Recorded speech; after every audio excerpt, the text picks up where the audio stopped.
மதுரையில் 2 கோடி ரூபாய் பணம் கேட்டு பள்ளி மாணவர் ஒருவர் கடத்தப்பட்ட விவகாரம் தேசிய அளவில் தலைப்பு செய்தியாக மாறி பரபரப்பை ஏற்படுத்தி இருக்கிறது. இது குறித்து விரிவாக பார்க்கலாம் இந்த செய்தி தொகுப்பில். மேலும் அண்மை செய்திகளுக்கு இணைந்திருங்கள் தந்தி தொலைக்காட்சியுடன். கடந்த ஜூலை 11ஆம் தேதி மதுரையை பதற வைத்த ஆடியோ இது. 2 கோடி ரூபாய் நான் கையில் வச்சுக்கிட்டு இருக்கிறதுக்கா நான் 10,000 சம்பளத்துக்கு வேலைக்கு போய்க்கிருக்கேன். என்னங்கடா நீங்க தெரிஞ்சு எல்லாம் வரணும். 1 மணி நேரத்துல அந்த ரவுண்டா நான் வரணும். நீ வரல இல்ல ஓம் பின்னாடி எவனாவது வந்தான்னா என் போனை நான் ஆஃப் பண்ணிட்டு போயிட்டே இருப்பேன். நீ எங்க இருக்கான்னு கூட உன் பிள்ளைய பார்க்க முடியாது. 4 நாள் கழிச்சு எங்கேயாவது பணமா கிடப்போம். என்னை பத்தி விசாரிச்சேன்றீங்கல்ல, என்னை பத்தி முழுசா விசாரிச்சா தெரிஞ்சிருக்கும்லடா உங்களுக்கு நான் என்ன நிலைமையில இருக்கேன்னு. எங்களுக்கு ஈவரகமே கிடையாது. யார்ப்பா நீங்க? நான் 1/2 மணி நேரத்துல ரவுண்டான வரேன்னு சொல்லிட்டேன். நான் 1/2 மணி நேரத்துல ரவுண்டான வந்துடுறேன். 1/2 மணி நேரத்துல நான் ரவுண்டான வந்துடுறேன். ஓகேவா? அங்க யாரு ஒருத்தன் வருவான், அவன் எதுவுமே பேசாம பணத்தை கொடுக்கணும். உன் பையன் 2 நிமிஷத்துல உன்ட்ட போன் பேசுவான். அம்மால அரேஞ்ச் இதுல ஏதாவது மாற்றம் நடந்துச்சு, உன் பையன் போன் இந்த போன் ஆட்டோக்காரன் போன் சுவிச் ஆஃப்ல இருக்கும். சுவிச் ஆஃப்ல இருக்க உன் பையன் செத்துட்டான்னு நினைச்சுக்கோ. பயமே இல்ல. பேசுறது ஆட்டோக்காரன் போனு தூக்கி போட்டு போயிட்டே இருப்போண்டி. என்ன கார்ல வந்திருக்கோம், எங்க இருக்கும்னு யாருக்குமே தெரியாது. நீ கரெக்டா நடந்தா நான் கரெக்டா நடப்பேன். மதுரை SS காலனியைச் சேர்ந்த மைதிலி என்பவரிடம் அவரின் 14 வயது மகனை கடத்தி வைத்துக் கொண்டு சுமார் 2 கோடி வரை கும்பல் பேரம் பேசிய பகீர் ஆடியோதான் இது. தூத்துக்குடி மாவட்டம் விளாத்திக்குளத்தைச் சேர்ந்த சூர்யா என்ற பெண்மணி மதுரை காளவாசல் நெடுஞ்சாலையில் வணிக வளாகம் ஒன்று வைத்திருந்த நிலையில் அந்த வளாகத்தில் ஸ்கூபா ஒன்றை நடத்தி வந்ததாகவும் கூறப்படுகிறது. இந்நிலையில் சூர்யாவுக்கு சுமார் 25 லட்சம் ரூபாய் பணத்தேவை ஏற்பட்டதாக சொல்லப்படுகிறது. அப்போதுதான் தனியார் வங்கி ஒன்றில் மேலாளராக பணியாற்றி வந்த ராஜ்குமாருடன் சூர்யாவிற்கு பழக்கம் ஏற்பட்டு உள்ளது. இந்த ராஜ்குமார் மைதிலியின் கணவர் என்பது குறிப்பிடத்தக்கது.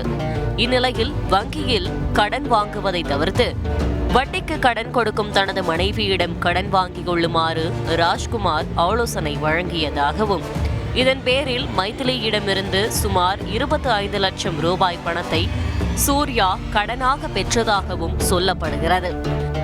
இதனிடையே சில தனிப்பட்ட பிரச்சனைகளிலும் கடன் தொல்லைகளிலும் சிக்கி மைதிலியின் கணவர் ராஜ்குமார் தற்கொலை செய்து கொள்கிறார். இந்நிலையில் சூர்யாவிற்கு கொடுத்த கடன் பணத்தை மைதிலி திரும்பி கேட்கவே பணத்தை திருப்பி கொடுக்க முடியாமல் சிரமப்பட்ட சூர்யா தனக்கு சொந்தமான வணிக வளாகம் முழுவதையும் மைதிலிக்கு எழுதி கொடுத்ததாக கூறப்படுகிறது. இந்த வணிக வளாகத்தின் மதிப்பு கோடிக்கணக்கில் இருக்கும் நிலையில் மீதி பணத்தை திருப்பி கொடுப்பதாக சொல்லி மைதிலி எழுதி வாங்கியதாகவும் பின்னர் ஏமாற்றியதாகவும் சொல்லப்படுகிறது. இந்நிலையில்தான் மைதிலியின் மகன் ஆட்டோவில் பள்ளிக்கூடம் சென்றபோது அவரை ஆட்டோ ஓட்டுநருடன் சேர்ந்து கும்பல் கடத்திச் சென்று பணம் கேட்டு மிரட்டியது. தங்களை போலீசார் துரத்தி வருவதை அறிந்த கும்பல் மைதிலியின் மகனையும் ஆட்டோ ஓட்டுநரையும் பாதியிலேயே இறக்கிவிட்டு சென்றனர். இருவரையும் பத்திரமாக மீட்ட போலீசார் கடத்தலில் ஈடுபட்ட முன்னாள் காவலரான செந்தில்குமார் உட்பட 4 கைது செய்ததும் குறிப்பிடத்தக்கது. இந்நிலையில் கடத்தலுக்கு மூளையாக செயல்பட்டதாக குற்றம் சுமத்தப்பட்ட சூர்யா என்பவரை நோக்கி போலீசார் காய் நகர்த்திய போது அவர் குறித்து அதிர்ச்சிகர தகவல் வெளியானது. சூர்யாவின் கணவர் குஜராத்தில் IAS அதிகாரியாக பணியாற்றி வருகிறார் என்றும், குஜராத்தின் காந்திநகர் மாவட்டத்தில் உள்ள ஆட்சியர் இல்லத்தில் சூர்யா தன் கணவருடன் வசித்து வருவதாகவும் தகவல் வெளியானது. இந்நிலையில் தூத்துக்குடியைச் சேர்ந்தவரான சூர்யா தன் மாவட்டத்தைச் சேர்ந்தவரான பிரபல ரவுடி ஹைகோர்ட் மகாராஜா என்பவரின் உதவியுடன் கூலிப்படையை ஏவி இந்த கடத்தல் சம்பவத்தில் ஈடுபட்டதாகவும் வந்து விழுந்தது பொறி. இப்படிப்பட்ட சூழலில் முதலில் குஜராத்தில் இருக்கும் சூர்யாவை பிடித்து விசாரித்தால் அனைத்தும் தெரியவரும் என வழக்கு விசாரணையை குஜராத்தை நோக்கி திருப்பியிருந்த போலீசாருக்கு பேரடியாய் வந்து விழுந்திருக்கிறது இந்த செய்தி. குஜராத்தில் வசித்து வந்த சூர்யா திடீரென தூக்கிட்டு தற்கொலை செய்து கொண்டதாக கூறி அவரின் தாய் மதுரை மாநகர காவல் ஆணையர் அலுவலகத்தில் கண்ணீர் மல்கவும் பதற்ற மனநிலையிலும் புகாரளித்தது பரபரப்பை ஏற்படுத்தி இருக்கிறது. சூர்யாவோட அம்மா நான் தான். என் மகட்ட ராஜலட்சுமி மைதிலி ராஜலட்சுமி பியூட்டி பார்லர் எழுதி வாங்கினா. 2வது அவ காம்ப்ளெக்ஸ் எழுதி வாங்கினா. 3 மாசம் கூட ஆகல. எல்லாமே எழுதி வாங்கி பியூட்டி பார்லர் எழுதி வாங்கி 2 மாசம் கூட ஆகல. காசு கொடுக்கேன்றக்கா அவ கொடுக்க மாட்டேன்னு ஏமாத்திட்டா. என் மகள் சண்டை ஓட்டாளா என்ன செஞ்சாலும் அது தெய்வத்துக்கு தான் தெரியும், எனக்கு தெரியாது. அப்ப இவ போலீஸ் கம்ப்ளைண்ட் மாதிரி பண்ணவும் என் மகன் இன்னைக்கு மருந்து கொடுத்துட்டு எப்படி செத்தாலும் தெரியல.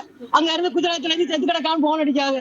எனக்கு எப்படி போறதுன்னு தெரியல, பேசவும் தெரியல. குஜராத்ல இருந்து எனக்கு திருநெல்வேலிக்காரங்க யாரோ ஒருத்தவங்க போன் அடிச்சு சொன்னாங்க, ஆஸ்பத்திரி கொண்டு போற வழியில உங்க மகன் செத்து போயிட்டான்னு சொல்லிட்டாங்க.